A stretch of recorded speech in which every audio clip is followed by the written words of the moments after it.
Welcome back to the deep dive. We're here to take your SORG material, plunge right in, and pull out those surprising facts, those insights you need to be truly informed. And today, we're tackling a real landmark, the very first novel from the Queen of Crime herself, Agatha Christie. That's right, her debut, The Mysterious Affair at Styles. It really is a fascinating look at how a master, even early on, builds a mystery. Weaving together all these characters, the motives, these little details that seem irrelevant. Until they're not. Exactly. It feels logical, Right. but then you look closer and it all starts to unravel. Absolutely. So our mission today, unpack this intricate puzzle. We'll introduce the players, set the scene, and then meticulously follow the clues as a certain brilliant detective untangles a crime that is anything but simple. Get ready for some serious aha moments, Yeah. because how this unfolds and how Poirot picks it apart, it's just brilliant. Okay, let's set the scene. Our narrator is Captain Hastings. He's been invalided home from the front, World War I. Right. And he's looking for somewhere to convalesce, sort of figure out his next steps. And just by chance, runs into an old friend, John Cavendish. Who promptly invites him down to Styles Court in Essex. It's his mother's country estate. Sounds idyllic, but you mentioned tension earlier. Oh, yeah. You feel it almost immediately. Yeah. John's mother, Mrs. Inglethorpe,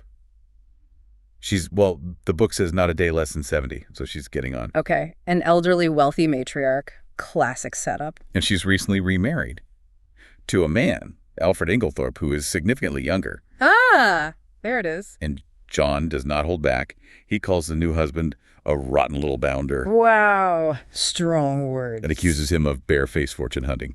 So right away, boom, suspicion lands squarely on Alfred. Is that something Christie often does? Set up an obvious suspect early on, maybe as a distraction? Definitely. It's a classic technique. The suspicious marriage, the younger spouse, it immediately gives you motive, draws your eye, while she subtly weaves the real threads elsewhere. Clever misdirection. So, besides the unhappy stepson and the suspect new husband, who else is living in this rather dramatic household? Well, there's Mary Cavendish, John's wife, described as quite enigmatic, sort of captivating, but maybe hiding something. Okay. Then there's Lawrence Cavendish, John's younger brother. He's portrayed as a bit melancholic. Apparently spent his money publishing rotten verses in fancy bindings. So, another potential financial issue there. Exactly. And Mrs. Inglethorpe has a protege, Cynthia Murdoch. She's young, works dispensing medicines at a nearby Red Cross hospital. Dispensing medicines. Interesting detail. And finally, there's Evie Howard. She's Mrs. Inglethorpe's companion. Her factotum basically runs things for her. Very strong opinions, speaks in this kind of clipped telegraphic style. So quite a cast of characters, all living under one roof. And the money problems are stressed early on. John admits he's at his wit's end for money. Lawrence, as we said, seems broke. So, clear financial motives already for at least two of them, tied directly to Mrs. Inglethorpe's wealth. Precisely. The stage is set for trouble. And speaking of trouble, Evie Howard, the companion, makes her feelings about Alfred Inglethorpe very clear, doesn't she? Oh, absolutely. No ambiguity there. She has this visceral dislike for him. And she actually confronts Mrs. Inglethorpe about it. She does. Delivers this shocking warning. That man would as soon murder you in your bed as look at you. He's a bad lot. Good heavens. And this is just before Evie leaves Styles. Yes, she has a falling out with Mrs. Inglethorpe, presumably over Alfred, and storms off, but not before telling Hastings, keep your eyes open and watch that devil, her husband. Wow. So she plants this seed of extreme suspicion and then departs. How does that play in a typical Christie plot? Does it make Evie more suspect or less? It's brilliant, really. Her reaction is so strong, almost too strong, It makes you wonder if it's genuine or something else. It points the finger dramatically, but it also kind of makes you question if it's too perfect a warning. Classic misdirection potential. Interesting. And just as this figure departs, another key person arrives, or is already there, Dr. Bauerstein. Ah, yes, Dr. Bauerstein. He's introduced as this prominent London specialist. A specialist in what, exactly? Poisons. He's described as one of the greatest living experts on poisons. Well, that's convenient. Or suspicious. Right. And Cynthia mentions he's a great friend of Mary's. That's John's wife. So Mary Cavendish is friends with a top poison expert who happens to be staying nearby just before a poisoning occurs. That raises questions. Certainly adds another layer. Is he there for professional reasons? Personal, his expertise is immediately relevant, but his connection to Mary is intriguing. And just to place us in time, the day before the tragedy, July 16th, Mrs. Inglethorpe is quite active, right? Organizing a bazaar, giving a poetry reading. Yes, establishes her routine, shows she was seemingly fine just hours before everything goes wrong. Okay, so let's get to that tragic night. It unfolds very dramatically. Hastings is woken up, middle of the night. It's Lawrence Cavendish. What's happened? Lawrence says Mrs. Inglethorpe is very ill, critically ill, and she's locked herself in her room. Locked from the inside. Yes, the passage door is locked or bolted. They can't get in. So they try other ways. They do. They try the connecting door to Alfred Inglethorpe's room. It's empty. His bed hasn't even been slept in. Where is he? He's mysteriously absent. Eh, Later claims he forgot his latchkey and had to stay elsewhere overnight. Convenient. very. Do they try any other doors? Yes, Cynthia's room also connects, but her door is bolted too. So finally, they have no choice but to break down Mrs. Inglethorpe's main passage door. And when they get inside? Lawrence reacts instantly. Hastings describes him as going white as chalk, staring terrified at something on the far wall that Hastings himself can't see. Chilling. What could he be seeing? It hangs there, this unanswered question. A hidden detail, a sign of something Hastings missed. And then Dr. Bauerstein arrives. Yes, he pushes his way in, very authoritatively. And being the expert, he immediately recognizes the symptoms. What are they? Severe convulsions. He identifies them as tetanic, the kind associated with strychnine poisoning. And Mrs. Inglethorpe? Did she say anything? Just before she dies, she gasps out. Oh. Seems like a deathbed accusation. The local doctor, Dr. Wilkins, arrives and initially thinks it's just a weak heart. Natural causes. But Bauerstein knows better. Absolutely. With his expertise, he insists on a post-mortem examination. And crucially, he locks both Mrs. Inglethorpe's room and Alfred's adjoining room and keeps the keys himself. Smart move. Securing the scene. Definitely. This immediate suspicion of foul play, the locked rooms, the dying words, it's what prompts Hastings to think of his old friend, The very famous detective. Monsieur Hercule Poirot, who happens to be staying nearby with other Belgian refugees. Talk about coincidence. So Poirot enters the scene. What makes his approach different, especially here in his debut? Poirot is all about method and psychology. Yes, he looks for clues, but he's also observing people, their reactions, the emotional temperature of the house. He notes right away there's not much genuine grief among the family. Interesting. And he asks strange questions. Seemingly strange. Like he's very interested in what Mrs. Inglethorpe ate the night before. Because for Poirot, everything matters. No detail is too small. And his examination of the actual death room, he finds that smashed coffee cup. Yes, absolutely smashed to powder. And that immediately signals something's wrong to him. How so? Well, if she drank poisoned coffee from it, why smash it after? It suggests someone trying too hard to create a specific narrative. Or maybe, he wonders, it didn't contain the poison at all, and the smashing is misdirection. Always questioning the obvious. What else does he find? He finds her purple dispatch case, like a document box, with a key still in the lock. But later he finds a duplicate key on Mrs. Inglethorpe's own keyring, and this duplicate looks very new and bright. A new key. Significant. Potentially very. He also quietly examines the bolted door between Mrs. Inglethorpe's room and Cynthia's. He finds a tiny fragment, a minute particle, of dark green fabric caught in the bolt. Green fabric. And he notes white candle grease spilled on the floor, but Lawrence, who was there earlier, had a pink candle. Discrepancies. Little things that don't add up. Exactly. And Poirot also focuses on the timing. Why the apparent 9-hour delay between drinking coffee and the strychnine symptoms? He calls it a curious circumstance. Suggesting something else interfered or altered the poison's effect. Precisely. He insists everything must be taken into account. He's looking for that one piece that makes a whole puzzle make sense. Okay, so the official investigation begins with the inquest. What comes out there? Dr. Bauerstein gives his medical evidence, confirms death by strychnine poisoning at least 3/4 of a grain, which is a significant dose. He also notes strychnine has an unusually bitter taste. Making it hard to disguise. Usually, yes.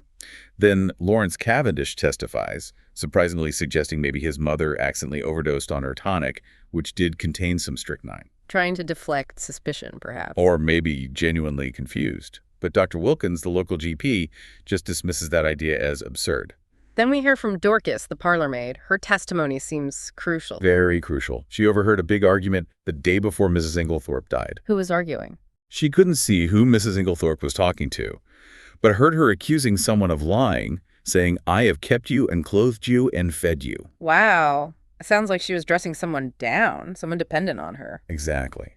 And Dorcas also saw Mrs. Inglethorpe holding a slip of paper during this argument, and later heard her muttering something like, "These few words and everything's changed." A slip of paper? Sounds like it could be related to a will, a change in fortune. That's certainly the implication. A huge clue pointing toward the sudden shift in her plans, likely financial, creating a powerful motive for whoever she was arguing with. And then the inquest really heats up with the chemist's assistant, Albert Mace. Yes, this is the bombshell moment. Mace testifies that on July 16th, 2 days before the death, he sold strychnine to Mr. Inglethorpe. Alfred Inglethorpe. That's what Mace claims. Says the man signed the poison register as Alfred Inglethorpe. So case closed. Seems pretty damning. You'd think so. But Alfred Inglethorpe himself takes the stand. He's very calm. What's his defense? He flatly denies buying any poison. And then he produces his actual signature. Yeah. It's utterly dissimilar to the one in the chemist's poison register.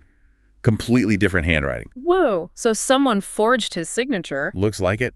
He also can't provide a solid alibi for the exact time Mace claims he was in the shop. As for his wife's dying words, Alfred, he suggests she was delirious. Baby mistook Dr. Bauerstein for him in the dim light. Quite the performance, so what's the verdict? Despite the signature issue, the suspicion is still heavy. The verdict comes back. Willful murder against some person or persons unknown. And Scotland Yard arrives. Yes, Inspector Japp, who becomes a recurring character with Poirot and Detective Summerhay.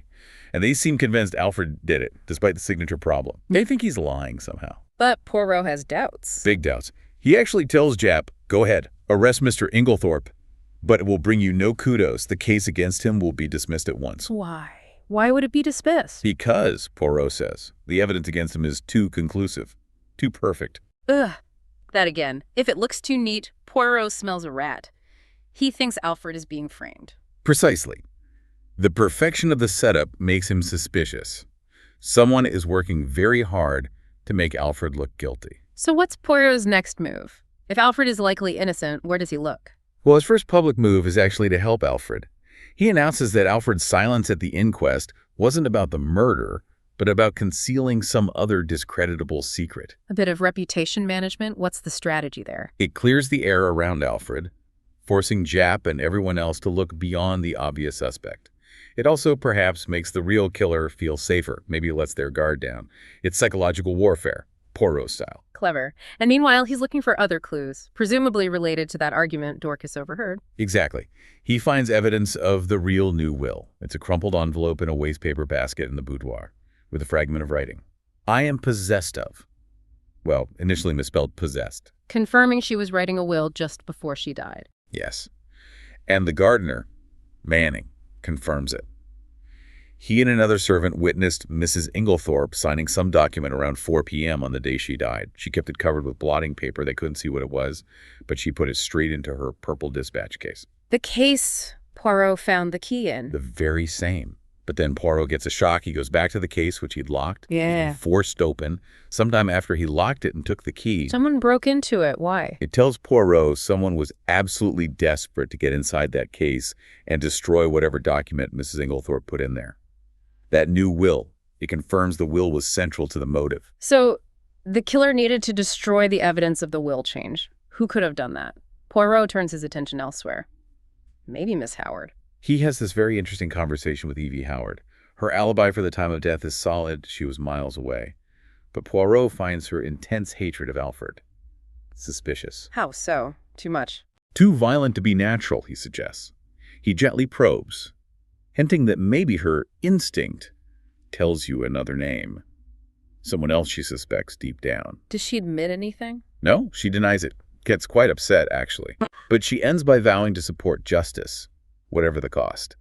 Poirot seems to have planted a seed of doubt in her mind about her own certainty. He's subtly manipulating everyone, isn't he? Like with the message he sends to Lawrence. Ah, yes. That cryptic note via Hastings.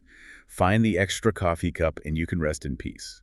What on earth does that mean, and why tell Lawrence? It seems nonsensical, but it triggers something in Lawrence.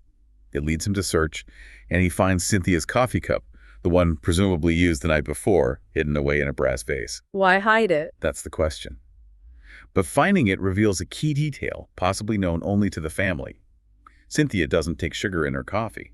A small fact, but potentially crucial in reconstructing events. While all this is going on, Mary Cavendish confides in Hastings. She does. reveals her marriage to John is deeply unhappy, that she was planning to leave him. Adds a seemingly unrelated detail. Her Russian mother died from an overdose of a sleeping draught. Another death by drugs in the family history. Interesting coincidence. Or perhaps not a coincidence at all. Then, a whole flurry of clues seems to surface, pointing in different directions. Like what? Well, they find brown paper in Lawrence's wardrobe with the initial L on it. Could be from a package. Okay. And evidence emerges that Lawrence ordered a black beard from a theatrical costumer. A black beard, like the one the person buying the poison was supposedly wearing. Exactly. Suddenly, Lawrence looks very suspicious. And to top it off, his fingerprints are found on a bottle of hydrochloride of strychnine. Where? In Cynthia's dispensary at the hospital. Good grief. So Lawrence had access to strychnine, bought a disguise matching the description. This looks bad for him. Terribly bad. And John Cavendish's lawyer, Sir Ernest Heavyweather, uses all this brilliantly at John's eventual trial to suggest Lawrence is just as likely, if not more likely, to be the killer, spreading the doubt. It's a whirlwind of red herrings. Is Christie just throwing everything at us to confuse us? She is. Each clue seems plausible, pointing towards a different person. Alfred, Lawrence, maybe even Cynthia, with the access to poison. It creates this fantastic cloud of uncertainty. And what about Dr. Bauerstein, the poison expert friend of Mary's? Well, he gets arrested too. But plot twist? Not for the murder. Nope, for espionage. Turns out he's suspected of being a German spy, completely unrelated to the poisoning. Wow, okay, that's unexpected. Poirot just wryly notes that Mary probably found him very useful as a sort of social shield to deflect gossip about her real feelings. Real feelings for whom? Poirot observes that Mary does not care and never has cared one little jot about Dr. Bauerstein because she cares for someone else. He sees right through the social games. He understands the hidden emotions driving people. That's his strength. He's piecing together not just the physical evidence, but the emotional puzzle too. All these threads, these clues, these relationships, they lead him to what he calls his gigantic idea. The final solution. He gathers everyone at Styled Court for the big reveal, with Jap and Summerhay present. That's right, the classic Poirot denouement. The stage is set.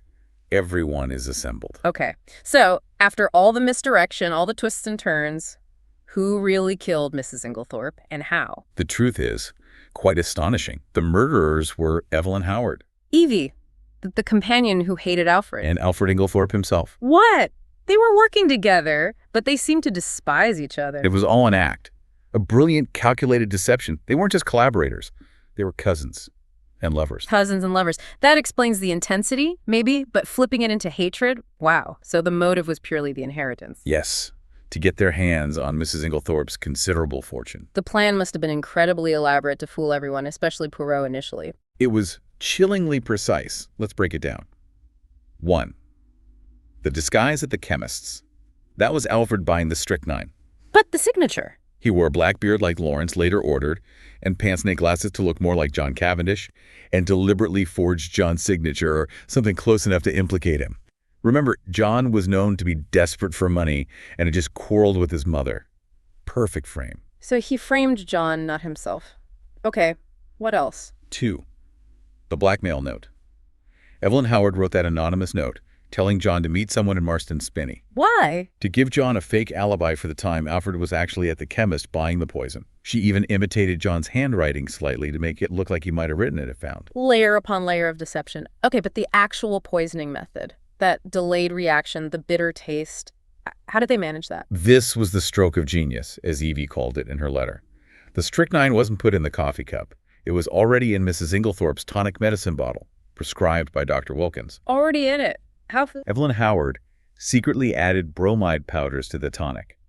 Bromides react with strychnine salts in solution, causing the strychnine alkaloid itself to precipitate out. Meaning It sank and concentrated at the very bottom of the bottle. And they knew Mrs. Inglethorpe had the habit of not shaking the bottle before pouring her dose. So she took normal doses until the very last one. which would have been massively concentrated, and maybe the bromide masked the bitterness slightly. Possibly. Or the cumulative effect just overwhelmed her. It was diabolical. And the timing. Why did she die on Tuesday if the plan was for Monday? Pure chance. Working in their favor initially. They'd planned for Monday, cut the bell wire so she couldn't call for help. Cynthia was conveniently away. But Mrs. Inglethorpe simply forgot to take her medicine that night. So she took the fatal dose 24 hours later on Tuesday. Yes. But the effect was delayed for about 9 hours because, completely coincidentally, Mary Cavendish had given her mother-in-law cocoa laced with a sleeping draught earlier that evening. Why did Mary drug her? Mary suspected John was having an affair and heard Mrs. Inglethorpe might have proof a letter. She wanted to knock her out briefly so she could search her room for that paper. The narcotic slowed the absorption of the strychnine, causing that confusing delay, Poirot noted. Unbelievable. Even an unrelated action helped obscure the crime. And Mrs. Inglethorpe herself.